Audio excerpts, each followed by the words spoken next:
Well, everybody knows football is the ultimate team game, right? All 11 positions on the field, all 22, all 33 if you want to include special teams. They're all just as important. They're all one of one, and they all count just as much toward the team's success or failures, right?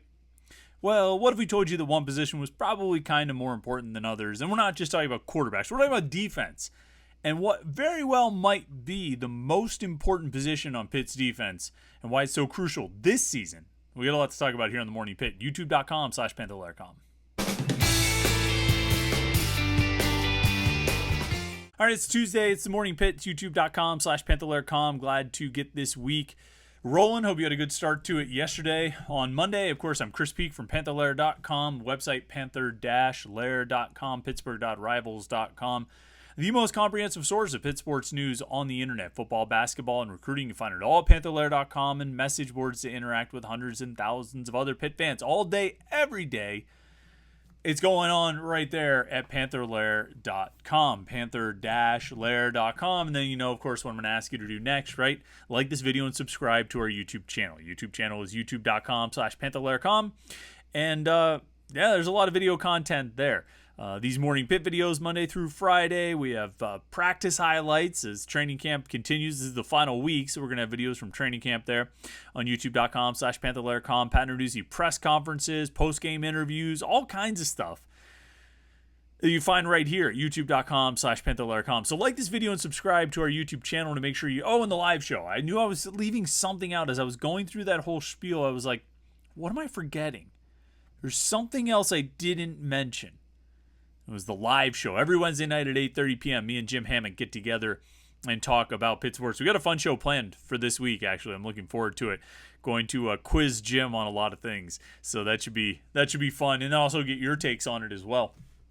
So we got that to look forward to tomorrow night. Make sure you tune in. If you want to make sure you don't miss any of our video content here or live shows or anything like that, click the subscribe button, which is right down there. You should be able to see it. Click the subscribe button and then turn on your notifications. You do that, you'll get an alert sent to your phone anytime we go live here at youtube.com/Panther-Lair.com, or we post new video content. So you'll be like, oh, I forgot to check out the Morning Pit today, or oh, I didn't know you guys posted a video interview with that guy or anything like that. Well, you will know because you'll get notifications. I have notifications turned on for a bunch of YouTube channels, so I know when their videos get posted. Do that here. Like this video and subscribe, youtube.com/Panther-Lair.com. Now, I said it in the opening there. You've seen the headline of the video. Sometimes I when I'm planning out how to like start these videos, you know, you do the little cold open there, as they say in the industry, that little cold open teaser to get you interested here at the start of the video. I do that, and then of course we have the headline that pretty much tells what the episode is going to be about, right? I mean, like when we talked about the Whippeal Surge yesterday, I mean, it was right there in the headline. I didn't need to beat around the bush when I actually, you know, after the little intro music plays and I give the little, pep talk about Panther-Lair.com and youtube.com/Panther-Lair.com. I didn't need to beat around the bush too much of what could we be talking about today. So I gave that whole thing in the cold open today, where I talk about maybe one position is more important than all the others. What could I be talking about? But you already knew because you saw the thumbnail that had a picture of a safety in it. You saw the headline that said, is safety the most important position on Pitt's defense? And so you kind of know what we're talking about today. And, you know, part of this, safety is on my mind. Safety first, as they say. It's safety week on Panther-Lair.com. We'll be doing these position previews week by week, all through the summer. This is week number 10 now as we wrap it up pretty much right before game week. It's almost like we planned it that way. And I think we did insofar as it was like a Thursday and Jim and I were talking about doing these position previews. And I looked at my calendar and said, hey, it's 10 weeks if we start next week. Can you write the quarterbacks for next week? And it just sort of went from there and worked out perfectly to line up with the start of the season. Next week is the first game week, so we'll have plenty to do there, and we don't want to spend as much time on the position previews. We're going to be getting into game week content. So we're wrapping it up this week, and we're wrapping it up with the safeties, and I'm writing the safeties piece. Jim wrote the cornerbacks last week. I did linebackers the week before. We alternated for the most part. So I'm writing the safeties piece this week, and I'm looking at the position, and I'm writing about the history of the position, and writing about this guy and that guy, and who who they have to replace and who they have to step in. And the more I think about the safeties, and the more I write about the safeties and do research on different things, and I've got like a bunch of research that I wrote down there, and I've got, you can't see it because I'm not going to screen share, but I have a spreadsheet here with some interesting data on the safeties. And the more I look at it, and I look at the production, and I look at the demands and the responsibilities on the safeties, I really think it might be the most important position on this defense. And at the beginning, or midway through camp at some point, I asked Pat Narduzzi, I said, is safety the most challenging position, specifically field safety? Is that the most challenging position on this defense with all the responsibilities and duties and assignments and all that? And he basically said yes. In a remarkably unexpected outcome, Pat Narduzzi agreed with the premise of a question. I asked him, is that the most difficult position or most challenging position on the defense? And I expected him to go off on a tangent about every position's difficult. And he eventually did that. He eventually talked about all the other positions on the defense. But he started out by saying, yeah, I think it is the most difficult to play safety. And I asked the question about the field safety. He went straight to, both safety spots. And if you recall, generally Pitt plays like a field boundary alignment with their safeties, or it's the way they identify the positions, alignment, I guess. But field safety, or field and boundary with the safeties, and field and boundary with the linebackers. And at times, I think they've gone field and boundary with the defensive ends as well. And when we say field and boundary, in case you're, unsure, and you know what, there are probably people watching this who are like, everybody knows what field and boundary means. But I just, a week or two ago, had somebody who I respect, who I think knows a lot about football, who just, it didn't click for them. What do they mean, field and boundary? When the ball is placed on a hash, on one of the hash marks, it's going to be closer to one sideline or the other, right? Whatever side is basically, if you place it on the left hash mark, then the boundary is between the hash mark and the sideline, right? If you place it on the left hash mark, you've got a wide side of the field. That's the field safety. So if the ball is placed on a hash mark, the field safety is going to be aligned where there's a lot more field, and the boundary safety is going to be aligned where the boundary is much closer. Does that make sense?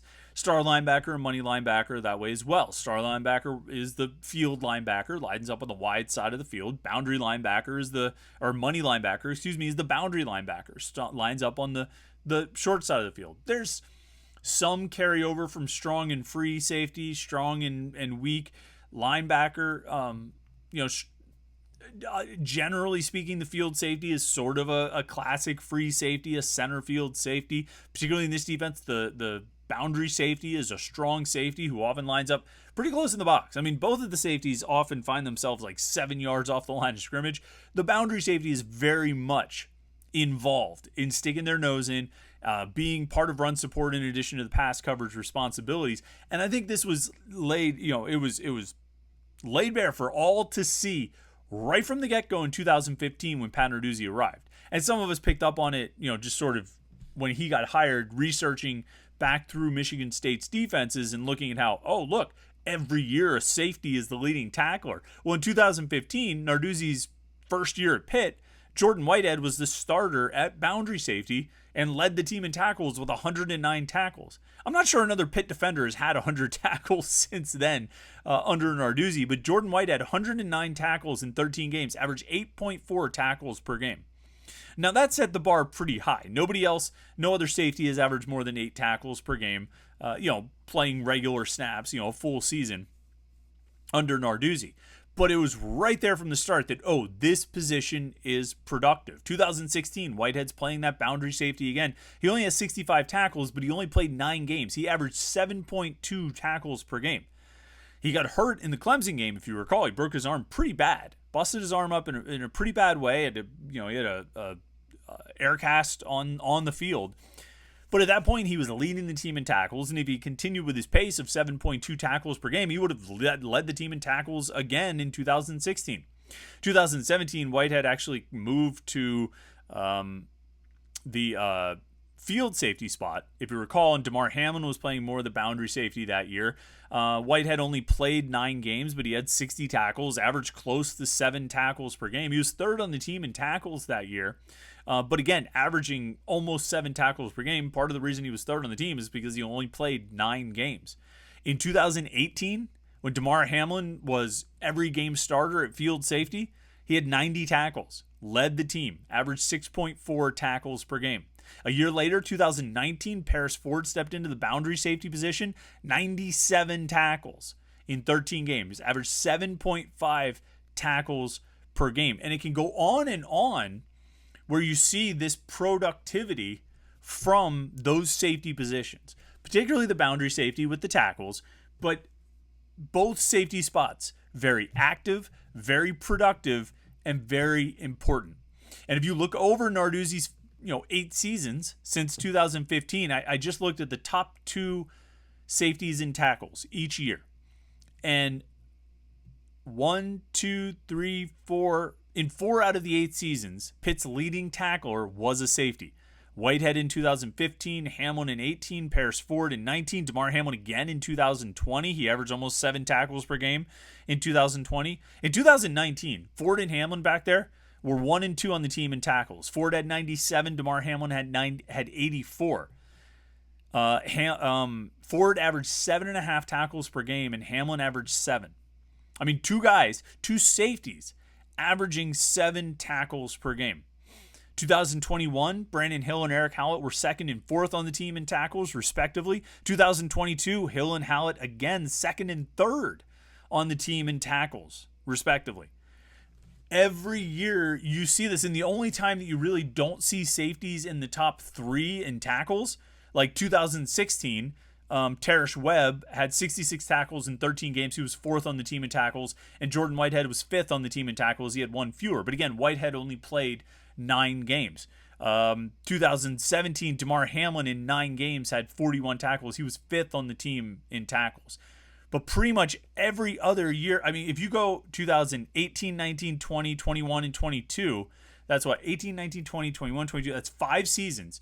You look at the top 2 safeties in tackles from those 5 seasons. So you're talking about 10 guys. 8 out of those 10 were top 3 on the team in tackles. Right? So Ford and Hamlin in 2019 were 1 and 2. Hamlin and Ford in 2020 were 1 and 5. Now, Paris Ford was 5th on the team in tackles with 45 tackles, but he only played 7 games. 21, Hallett and Hill, 2nd and 4th. 22, Hallett and Hill, 2nd and 3rd. So you have Eric Hallett in 2021 was 4th on the team in tackles. Paris Ford in 2020 was 5th on the team in tackles. But safeties have been top 3 in all the other spots, 2019 through 2022. It's a remarkably productive position, and a position that, quite frankly, rivals linebacker in terms of productivity. And when you think about the 4-3 defense, usually you're going to have linebackers leading the way. And I mean, look, we were all, those of us who really, watch Pitt football a lot, let's say in the 2000s, with H.B. Blades and Scott McKillop and even Max Gruder. I mean, those guys were regularly putting up 100, 110, 120 tackles. Now, there's been a change in defenses, and that's something we'll get to in a second. But that was sort of, that's how it happens. In a 4-3 defense, man, the middle linebacker is that big thumper, and he's got the big neck brace, and he's running, or not brace, but, the neck thing that stands up, and he's getting out there and he's getting 18 tackles per game and 13 tackles and 120 on the season and all that kind of stuff. Well, the game has changed in the last 15 years. The game is not the same as it was when Scott McKillop was here and H.B. Blades was here and Max Gruder was here. Offenses have changed. And offenses, particularly in this conference, offenses throughout college football, but offenses particularly in the ACC are different than they were in the Big East in 2007 and 2008. It's a different world. And I mean, even in 2007, 2006, you had the Bobby Petrino Louisville offense, but still, for the most part, you weren't facing offenses like you're facing now. And the offenses now stress your outside linebackers, attack your outside linebackers, and give your safeties a whole lot of chances to make plays. Now, as we enter the 2023 season, we know Pitt is missing 2 big-time playmakers at safety in Brandon Hill and Eric Hallett. I already went over those numbers from the last 2 seasons. 2021, Hill was 2nd on the team in tackles. Hallett was 4th. 2022, Hill was 2nd on the team in tackles, and Hallett was 3rd. So you've got 2 guys who have been, no worse than 4th on the team in tackles in the last 2 seasons. And when you add it all up combined, what number did I end up with? 343 tackles for Brandon Hill and Eric Hallett since 2020. So we're going to look at over the course of 3 seasons for Hill and Hallett. 340 tackles, 11 interceptions,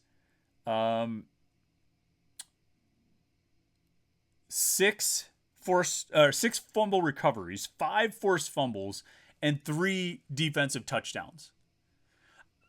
Like, take a second and think about those numbers. All right?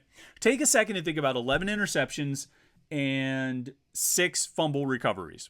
That's 17 turnovers. 17 times those guys got the ball in their hands to create a change of possession for Pitt, not counting the 3 times they just scored touchdowns themselves. Those 17 times, now some of them that happened multiple times in one game, those plays happened over the course of 15 games. There were 15 games over the last 3 seasons where Eric Hallett or Brandon Hill had an interception or a fumble recovery. 15 games where those 2 guys, one of them, got the ball in his hands and changed possession. In those 15 games, Pitt was 13-2. Now, you can probably find a stat that sort of lines up with that of, oh, well, yeah, anytime they have a turnover. What's Pitt's record anytime they have a turnover under Narduzzi? And you're right. I mean, like, that's relevant, and that stat I think is pretty good. I think we've seen that stat before. They're very good when they force a turnover. There's no question. But you're talking about not only is Pitt good when they force turnovers, but these 2 guys were especially good at getting turnovers. You're talking about 38 games played over the last 3 seasons. One of these 2 recorded a change of possession play in 15 out of those 38 games. To me, that seems like a really high percentage of plays and a really high percentage of games that were impacted by these 2, leading to 13 out of the 26 wins that Pitt has had over the last 3 seasons. Right, because they've won 20 the last 2 years, and they won 6 in 2020. So out of 26 wins, 13 of them featured a Hallett or Hill forced change of possession play. That's remarkable to me. And I knew those guys were good. And there's a reason they're in the NFL. And there's a reason that they'll probably stick in the NFL. I knew they were good. I knew they were productive. I knew that last year Eric Hallett had 3 interceptions and 3 fumble recoveries and, all this kind of stuff. But just seeing the numbers laid out like that, 11 interceptions, 6 fumble recoveries, 5 forced fumbles, and 2 defensive touchdowns over the course of 3 seasons. 3 defensive touchdowns over the course of 3 seasons. I mean, those are big, big numbers. And now those guys are gone. Kind of burying the lead there. But hey, you saw the headline, right? The headline, what does it say? Is safety the most important position on this defense? That's what we're talking about today. But yeah, they got to replace those guys. And that's the pressure and the load that is falling on Javon McIntyre, PJ O'Brien, Stephon Hall, and Donovan McMillan. And as we look at the safeties this week, and as the safeties continue to be a big topic of conversation over the course of training camp, and they're going to continue to be a topic of conversation heading into the season, it's hard for me not to keep in mind that Hallett and Hill set the bar really high. I mean, you can make a good case that they were the best overall safety duo Narduzzi has had here. Now, Ford and Hamlin in 2019, were big-time impact players. They had the tackles. Like I said, in 2019, Ford had 97 and Hamlin had 84, so that's combined, 181 tackles between 2 guys, plus 4 interceptions. They averaged 14.5 tackles per game. I mean, if a team ran 60 offensive snaps, Paris Ford and Damar Hamlin were making tackles on 25% of those.